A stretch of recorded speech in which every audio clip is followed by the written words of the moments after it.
Kemudian untuk timeline maju dulu nih ke masa depan gitu ya. Selain dari masa lalu kita maju ke masa depan, pertanyaan yang paling sering aku ajukan adalah gini, what kind of relationship that you want? Jadi aku bukan nanya orang seperti apa yang kamu pengenin, tapi relationship seperti apa yang kamu pengenin. Karena orang dan relationship itu berbeda. Kalau kita cuma terbatas kepada orang yang gue pengenin seperti ini, one day orang ini bisa berubah. Dan ketika orang ini berubah, kamu bakal mikir, ini bukan orang yang gue nikahin. Dia nggak sama kayak dulu. Akhirnya apa yang terjadi? Cerai, gitu kan? So apa yang harus menjadi jangkar di sini adalah bukan pasangan kamu, tapi what kind of relationship yang kamu dan dia pengen bangun bareng, I see. gitu.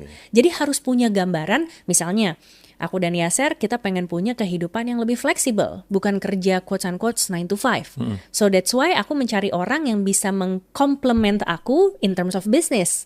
Aku orangnya seperti apa, aku maka butuh pasangan yang seperti apa. Karena emang visiku adalah pengen spend so much quality time with my partner gitu.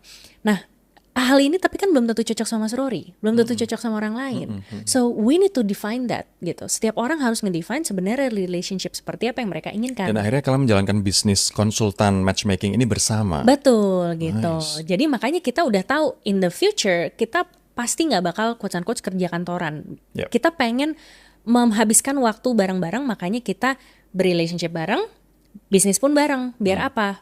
Almost 24 hours kita jadinya bareng-bareng. Oke. Karena kita sama-sama comfort zone satu sama lain. Nah, itu adalah in terms of future. Kita jadi harus tahu nih visinya ke arah mana. Kita udah tahu apa baggage kita gitu kan. Kita juga udah tahu kita mau kemana.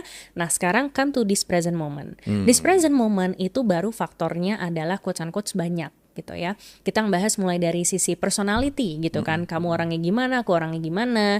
Terus kemudian kita ngomongin soal values atau priority.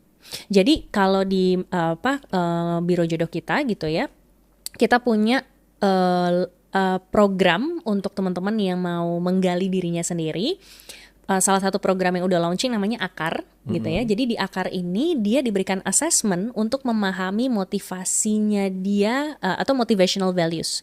Jadi nilai-nilai yang dianggap penting dalam hidupnya. Ya. Gunanya apa? Ketika nanti kamu mau ketemu sama orang lain atau kamu jadi klien matchmaking aku atau kamu jadi kandidat untuk klien aku bisa ngecocokin dari motivational values itu. I see. Gitu. Sehingga kelihatan bahwa kayak kalian tuh arah hidupnya mirip-mirip gak sih? Iya, iya. Gitu. Akan sangat tidak cocok misalnya motivational values satu orang dia very pro lingkungan misalnya. Yes. Dan sangat tidak profit oriented misalnya Betul. karena lebih ke sosial. Betul. Tapi di sisi lain ternyata pasangannya dia